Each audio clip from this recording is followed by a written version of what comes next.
Ace solutions better life കമ്മ്യൂണിറ്റിയിലേക്ക് സ്വാഗതം. ഉത്തരവാദിത്തമുള്ള, വൈകാരികമായി പക്വതയുള്ള കുട്ടികളെ വളർത്തുന്നതിനുള്ള ഈ യാത്രയിൽ എന്നോടൊപ്പം ചേരാൻ നിങ്ങൾ തീരുമാനിച്ചതിൽ എനിക്ക് സന്തോഷമുണ്ട്. ഇനി ഇന്നത്തെ വീഡിയോ ആരംഭിക്കാം. എന്തുകൊണ്ട് നമ്മുടെ കുട്ടികൾ നമ്മളെ ലിസൺ ചെയ്യുന്നില്ല? അതായത് നമ്മൾ എന്ന പാരൻസിനെ നമ്മുടെ കുട്ടികൾ ലിസൺ ചെയ്യുന്നില്ല. എന്താണ് അതിന്റെ കാര്യകാരണങ്ങൾ? അതാണ് നമ്മളിവിടെ ഇന്ന് പറയാൻ പോകുന്നത്. ഒന്നാമത്തെ കാര്യം, നമ്മൾ അവരോട് പറയുമ്പോൾ അവർക്ക് നമ്മൾ പറയുന്ന കാര്യങ്ങൾ മനസ്സിലാവണം. അതിന് തക്കതായ റീസൺസ് ഉണ്ടായിരിക്കും. ഒരു പക്ഷേ ആദ്യത്തെ റീസൺ അവരെ നല്ല രീതിയിൽ സമയം അവരുടെ കൂടെ സ്പെൻഡ് ചെയ്യുന്നില്ല. നല്ല ക്വാളിറ്റി ടൈം അവരുടെ കൂടെ 10 or 15 മിനിറ്റ്സ് സ്പെൻഡ് ചെയ്യുന്നുണ്ടാവില്ല.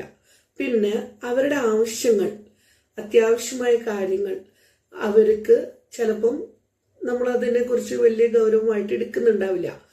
അപ്പോൾ അവരുടെ ഭാഗത്തുനിന്ന് ചിന്തിക്കുമ്പോൾ അത് വലിയ കാര്യങ്ങളാണ്, പക്ഷെ നമ്മുടെ ഭാഗത്തുനിന്ന് ചിന്തിക്കുമ്പോൾ അത് ചെറിയ കാര്യങ്ങളായിരിക്കാം. അങ്ങനെയുള്ള മിസ്മാച്ച്. പിന്നെ മൂന്നാമത്തെ കാര്യം, ചില കുട്ടികൾ നാച്ചുറലി അങ്ങനെയാണ്. അപ്പൊ അവർക്ക് വേറെ രീതിയിലുള്ള കാര്യങ്ങൾ നമ്മൾ ഡൈവേർട്ട് ചെയ്ത് കൊണ്ടുപോകേണ്ടി വരും. നാലാമത്തെ കാര്യം എന്ന് വെച്ച് കഴിഞ്ഞാൽ, അവർക്ക് ചിലപ്പം ഹെൽത്തിലി കുറച്ച് പ്രോബ്ലംസ് ഒക്കെ ഉള്ള കുട്ടികളായിരിക്കാം. അപ്പോൾ മെന്റലി ആൻഡ് ഫിസിക്കലി. അപ്പോൾ ഈ കാര്യങ്ങളൊക്കെ നമ്മൾ മനസ്സിലാക്കി വേണം അവരായിരിക്കുന്ന ഒരവസ്ഥയിൽ. അവരൊരു ഇൻഡിവിജ്വലാണ്, അവർക്കൊരു ഐഡന്റിറ്റി ഉണ്ട്. അപ്പൊ അതനുസരിച്ച് നമ്മൾ അവരോട് പെരുമാറാൻ പഠിക്കണം. 2 മെയിൻ കാര്യമുള്ളൂ. ഒന്ന്, നല്ല ലിസണർ ആവുക. 2, നല്ല ഓപ്പൺ കമ്മ്യൂണിക്കേഷൻ ഉണ്ടാവുക. പിന്നെ വീട് ഒരു ഹോമാണ്. ഹോം ഈസ് ദ ഇൻസ്റ്റിറ്റ്യൂഷൻ എന്ന് പറയുമല്ലോ. അതേമാതിരി നമ്മളുടെ വീട്ടിൽ റൂൾസ് ആൻഡ് റെഗുലേഷൻസ് ഉണ്ടായിരിക്കണം. അപ്പോൾ അങ്ങനത്തെ കാര്യങ്ങളൊക്കെ ഉണ്ടാവുമ്പോൾ അവർക്ക് ആ കാര്യങ്ങൾ ചെയ്യാനായിട്ട് സാധിക്കും. മനസ്സിലായോ? പിന്നെ ഇന്ന് നമുക്ക് നോക്കിയാൽ പണ്ടത്തെ പോലെയുള്ള പ്രോബ്ലംസ് ഒന്നുമില്ല. മണിയുണ്ട്, സൊസൈറ്റി ഉണ്ട്, ഫെസിലിറ്റീസ് ഉണ്ട്, കമ്മ്യൂണിറ്റി ഉണ്ട്, സ്കൂളുണ്ട്, പാർക്കുണ്ട്, അങ്ങനെ എല്ലാവിധ കാര്യങ്ങളും ഉണ്ട്. പക്ഷേ നമ്മൾ ഇതിലേക്കൊന്നും കാര്യമായിട്ടുള്ള ഒരു സീരിയസ്നെസ് കൊടുക്കുന്നില്ല. ഇതെല്ലാം ഉണ്ടായിട്ടും നമുക്ക് കുട്ടികളെ ലിസൺ ചെയ്യാൻ സാധിക്കുന്നില്ല. പണ്ടൊന്ന് ആലോചിച്ചൊക്കെ, പണ്ട് ഈ കാര്യങ്ങളൊന്നും ഇല്ലാതെ തന്നെ കുട്ടികളെ ലിസൺ ചെയ്തിരുന്നു. മനസ്സിലായോ? അവര് റിയാലിറ്റിയിലാണ് വളർന്നുകൊണ്ടിരുന്നത്. ഇന്നത്തെ കുട്ടികൾ ടെക്നോളജിയിലാണ് വളരുന്നത്. പിന്നെ കുറച്ച് ആർട്ടിഫിഷ്യലും കുറച്ച് നാച്ചുറലും ഉണ്ട്. അപ്പൊ ഇതെല്ലാം മിസ്മാച്ച് ചെയ്യുന്നത് കൊണ്ടും കൺഫ്യൂഷൻ ആവുന്നത് കൊണ്ടാണ് ഇന്നത്തെ കുട്ടികൾക്ക് ലിസൺ ചെയ്യാൻ കഴിയാത്തത്. മനസ്സിലായോ? പിന്നെ എല്ലാ കാര്യങ്ങളും നമ്മൾ പറയുന്നത് ശരിയാണോ എന്നുള്ളൊരു കൺഫ്യൂഷൻ അവർക്കുണ്ട്. അവർ ഉടനെ തന്നെ ഒരു 3 വയസ്സായ കുട്ടി അല്ലെങ്കിൽ 2-3.5 വയസ്സായ കുട്ടികൾ ഉടനെ തന്നെ അവര് വോയിസോ എന്തെങ്കിലും ഇട്ട് അവര് വേഗം തന്നെ അതിന്റെ എന്താണ് കാര്യം എന്നുള്ളത് അവര് പെട്ടെന്ന് തന്നെ സെർച്ച് ചെയ്യും. മനസ്സിലായോ? അപ്പൊ നമ്മളിപ്പോ ചെയ്യുന്ന കാര്യം ഒരു 10 ഇയേഴ്സിൽ അല്ലെങ്കിൽ 55 ഇയർ ഒക്കെ ആകുമ്പോൾ ചെയ്യുന്ന കാര്യങ്ങളാണ്. മനസ്സിലായോ? അപ്പൊ അത്രയും ഫാസ്റ്റ് ടെക്നോളജിയാണ് ഒന്നാമത്തെ കാര്യം. രണ്ടാമത്തെ കാര്യം, അവരെ കുഞ്ഞു കാര്യങ്ങൾ ഉണ്ടായിരിക്കും. സ്കൂളിൽ നടന്ന വിശേഷങ്ങളായിരിക്കാം. അതൊന്നും നമുക്ക് കേൾക്കാൻ നേരം ഉണ്ടാവില്ല. നമുക്ക് വർക്ക് പ്രഷർ ഉണ്ട്. ഇപ്പോഴത്തെ മെയിൻ പ്രോബ്ലം, ഫാദറും മദറും വർക്കിംഗ് ആണ്. അപ്പൊ ഗ്രാൻഡ് പാരന്റ്സിനെ ഏൽപ്പിച്ചു പോവും, അല്ലെങ്കിൽ മെയ്ഡ്സിനെ ഏൽപ്പിച്ചൊക്കെ പോവും. അപ്പൊ അവരുടെ അടുത്തൊക്കെ ഒരു കുട്ടികൾക്ക് ഒരു ഇതുണ്ടായിരിക്കും. മനസ്സിലായോ? പിന്നെ പാരന്റ്സ് ആണ് എപ്പോഴും അവരുടെ കുട്ടികളെ നോക്കേണ്ടത്, അന്നും ഇന്നും. മനസ്സിലായോ? അതിന് വ്യത്യാസം ആ കുട്ടികൾക്ക് ഉണ്ടായിരിക്കുക തന്നെ ചെയ്യും. മനസ്സിലായോ? അപ്പോൾ നമ്മൾ ഇത്തിരി റെസ്പോൺസിബിൾ ആയിരിക്കണം. റെസ്പോൺസിബിലിറ്റി നമ്മൾ എടുത്തേ പറ്റൂ. അതിലൊരു എക്സ്ക്യൂസും ഇല്ല കേട്ടോ. നമ്മളതൊക്കെ മനസ്സിലാക്കി വേണം ലൈഫിനെ ഹാൻഡിൽ ചെയ്ത് കൊണ്ടുപോകാനായിട്ട്. പിന്നെ വേറെ കാര്യം എന്ന് വെച്ച് കഴിഞ്ഞാൽ നമ്മളിപ്പോൾ മൊബൈൽ, ഇപ്പോൾ ഒരു എക്സാമ്പിൾ ഒരു മൊബൈൽ കൊടുക്കാണ്, ഇന്ന് വീഡിയോ 1 മണിക്കൂർ നോക്കാം, നാളെ നമുക്ക് കുറേ കാര്യങ്ങളൊക്കെ ഉണ്ട്, അപ്പോൾ നമ്മൾ അതിനെക്കുറിച്ച് വലിയ ശ്രദ്ധയില്ലെങ്കിൽ കുട്ടി അതിൽ എന്ത് ചെയ്യും, കുട്ടിക്ക് എന്താണ് നമ്മുടെ ബ്രെയിനിൻ്റെ ഒരു ഇതാണ് ഈസി മെത്തേഡ് എന്നുള്ളത്. അപ്പോൾ കുട്ടി എന്ത് ചെയ്യും, മൊബൈലിൽ നിന്നും അന്വേഷിക്കാനൊന്നും പോകില്ല, ഇന്ന് അങ്ങനെ ചെയ്യും. പിറ്റേ ദിവസം 1 ഡേ റൂള്, 2nd ഡേ റൂളില്ല, 3rd ഡേ വീണ്ടും easy method, 4th day rule. അപ്പൊ കുട്ടി കൺഫ്യൂഷൻ. അപ്പൊ 21 ഡേയ്സും ഈ റൂള് തന്നെ അപ്ലൈ ചെയ്യണം. 21 ഡേയ്സ് കഴിയുമ്പോൾ അവര് സ്ലോലി ആ പാറ്റേണിലേക്ക് വരും. കാരണം അത് ഹാബിറ്റാവും. ഏത് കാര്യം നമ്മളാണെങ്കിലും കുട്ടികളെ ഒരു കാര്യങ്ങൾ പറയുമ്പോഴും അത് 21 ഡേയ്സ് ടൈം എടുത്തിട്ട് വേണം നമ്മൾ കാര്യങ്ങൾ ചെയ്ത് വർക്കൗട്ട് ആവാൻ.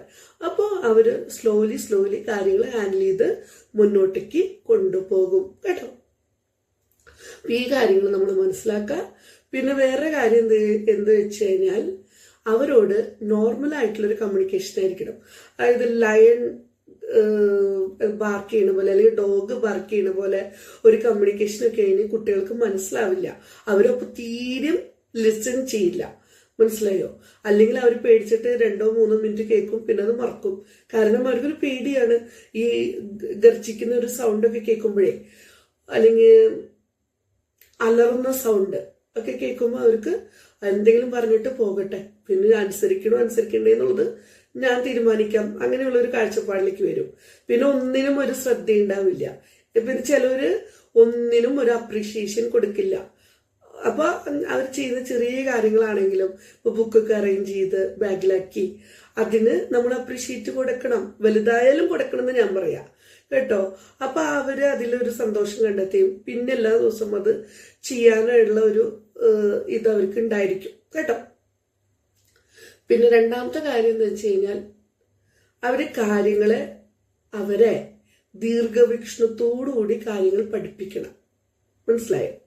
അവരിനെ കുറച്ചും കൂടി ബോൾഡാക്കാൻ അതിന് നമുക്ക് ഇപ്പൊ എന്താ പറയാ, പ്ലേ ഗ്രൗണ്ടിൽ വിടാം, അല്ലെങ്കിൽ വീടിന്റെ മുറ്റത്ത് കളിപ്പിക്കാം, എന്തെങ്കിലും സൈക്ലിങ്ങോ അല്ലെങ്കിൽ എന്താ പറയാ കരാട്ടയ്ക്ക് ഏറ്റവും നല്ലതാണ്. പക്ഷെ ഇനിയിപ്പോ അതൊന്നും പറ്റിയില്ലെങ്കിൽ തന്നെ വീടിനുള്ളിൽ തന്നെ കുറച്ചൊന്ന് ജമ്പ് ചെയ്യുക, കുറച്ച് എന്തെങ്കിലുമൊക്കെ നമുക്ക് ചെയ്യാലോ. നമ്മളുടെ വീട്ടിലത്തെ സാഹചര്യം അനുസരിച്ച് എന്തെങ്കിലും ഒരു ആക്ടിവിറ്റി നിർബന്ധമായിട്ടും കുട്ടികളെ കൊണ്ട് ചെയ്യിപ്പിക്കണം. കാരണം അവര് ഗ്രോ ചെയ്യാൻ അത് വളരെ ഇമ്പോർട്ടൻ്റ് ആണ്, മനസ്സിലായോ? ലൈഫ് ഹാപ്പിയും സാഡും ഉണ്ടായിരിക്കും, മിക്സ് ആണ്. അപ്പൊ അത് മെയിൻറ്റെയിൻ ചെയ്യാൻ, അത് ഹാൻഡിൽ ചെയ്യാനായിട്ട് അവർക്ക് എല്ലാ കാര്യത്തിനും ഒരു ടൈം ടേബിൾ ഉണ്ടായിരിക്കണം.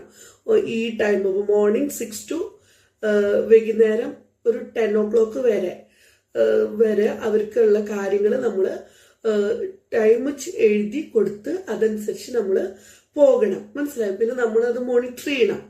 നമ്മളിപ്പോൾ ഓഫീസിൽ വർക്ക് ചെയ്യുകയാണെങ്കിലും നമുക്ക് ഇന്റർവെൽ കിട്ടുമല്ലോ, ആ സമയത്ത് നമ്മൾ അവരെ വിളിച്ച് സംസാരിക്കുകയൊക്കെ ചെയ്യുമ്പോൾ അവർക്കൊരു ഭയവും അതോടൊപ്പം തന്നെ നമ്മളത് നോക്കുന്നുണ്ട്, നമ്മൾ വിളിക്കും, അന്വേഷിക്കും, അങ്ങനെയൊക്കെയുള്ളൊരു എന്താ പറയാ കാര്യങ്ങൾ നമ്മൾ ചെയ്യുകയാണെങ്കിൽ വളരെ ഗുഡായിരിക്കും. പിന്നത്തെ കാര്യം എന്ന് വെച്ച് കഴിഞ്ഞാൽ അവരുടെ മുഖത്ത് നോക്കി നമ്മൾ സംസാരിക്കാൻ പഠിക്കണം, മനസ്സിലായോ? അവരോട് കുറച്ച് ചിരിച്ചൊക്കെ സംസാരിക്കുക കേട്ടോ. ചിലർ എന്ത് ചെയ്ത് ചിരിക്കില്ല. അപ്പൊ നോർമലായിട്ട് കാര്യങ്ങൾ പറയുമ്പോഴും അവർക്ക് തോന്നണം അവരെന്തോ ദേഷ്യപ്പെട്ട് സംസാരിക്കാണ് എന്നൊക്കെയാണ് അവർക്ക് തോന്നണത് കേട്ടോ. പിന്നത്തെ കാര്യം എന്ന് വെച്ച് കഴിഞ്ഞാൽ ചില കാര്യങ്ങൾ അവര് ഒരുപാട് ഫിയർ ഉണ്ടാവും, ആൻസൈറ്റി പ്രോബ്ലം ഉണ്ടാവും. അപ്പൊ ഞാൻ പറയുന്നത് അവരായിരിക്കുന്ന അവസ്ഥേനെ നമ്മൾ ആക്സെപ്റ്റ് ചെയ്യുക, മനസ്സിലായോ? She or he whatever it is, we accept them, okay, their nature, മനസ്സിലായോ? അപ്പൊ അവരുടെ ആ നേച്ചർ മനസ്സിലാക്കി കഴിഞ്ഞാൽ നമുക്ക് കുറേ കാര്യങ്ങൾ മുന്നോട്ട് കൊണ്ടുപോകാനായിട്ട് സാധിക്കും. അവരും വളരും, നമ്മളും വളരും. അപ്പൊ നമുക്ക് നല്ലൊരു സമൂഹത്തെ വാർത്തെടുക്കാനായിട്ട് സാധിക്കും. നല്ലൊരു അഡൾട്ട്, നല്ലൊരു സിറ്റിസൺ നമ്മൾ ഉണ്ടാക്കി ക്രിയേറ്റ് ചെയ്യാനായിട്ട് സാധിക്കും, മനസ്സിലായോ? ഇത്രയും കാര്യങ്ങൾ നമ്മൾ മനസ്സിലാക്കുക. നാളത്തെ നല്ലൊരു പൗരന്മാരാകട്ടെ. നമുക്ക് അതേപോലെ നല്ല ഒരു സിറ്റിസൺസിനെയൊക്കെ സൃഷ്ടിക്കാം. നല്ല സമൂഹത്തെ നമുക്ക് എവർക്കും ഈ ലൈഫ് സർക്കിളിൽ നമുക്ക് ഹാപ്പി ലൈഫ് സർക്കിൾ നമുക്ക് ഏവരെയും നല്ലൊരു സിറ്റിസണാക്കി, നല്ലൊരു സൊസൈറ്റി ആക്കി, നല്ലൊരു സമൂഹത്തെ നമുക്ക് വാർത്തെടുക്കാൻ നമുക്ക് ഏവർക്കും സാധിക്കട്ടെ. ഓക്കെ. ഈ പാരന്റിംഗ് പരിശീലന വീഡിയോ കണ്ടതിന് നന്ദി. ഈ സെഷൻ നിങ്ങൾക്ക് സഹായകരമായി തോന്നിയെങ്കിൽ ദയവായി ഞങ്ങളുടെ ചാനൽ സബ്സ്ക്രൈബ് ചെയ്യുകയും വരാനിരിക്കുന്ന വീഡിയോകൾ ഒരിക്കലും നഷ്ടപ്പെടുത്താതിരിക്കാൻ ബെൽ ഐക്കൺ അമർത്തുക. ദയവായി ഈ വീഡിയോ നിങ്ങളുടെ സുഹൃത്തുക്കളുമായും കുടുംബാംഗങ്ങളുമായും പങ്കിടുക. മികച്ച കുടുംബജീവിതം കെട്ടിപ്പടുക്കുന്നതിനുള്ള ഉപയോഗപ്രദമായ അറിവ്, മാർഗനിർദ്ദേശം, പുതിയ ആശയങ്ങൾ എന്നിവ അറിവിനേടാൻ ആർക്കെങ്കിലും സഹായിച്ചേക്കാം. നിങ്ങളുടെ ഒരു ഷെയർ ഒരാളുടെ യാത്രയിൽ നല്ല മാറ്റമുണ്ടാക്കും. നിങ്ങളുടെ പിന്തുണയ്ക്ക് നന്ദി.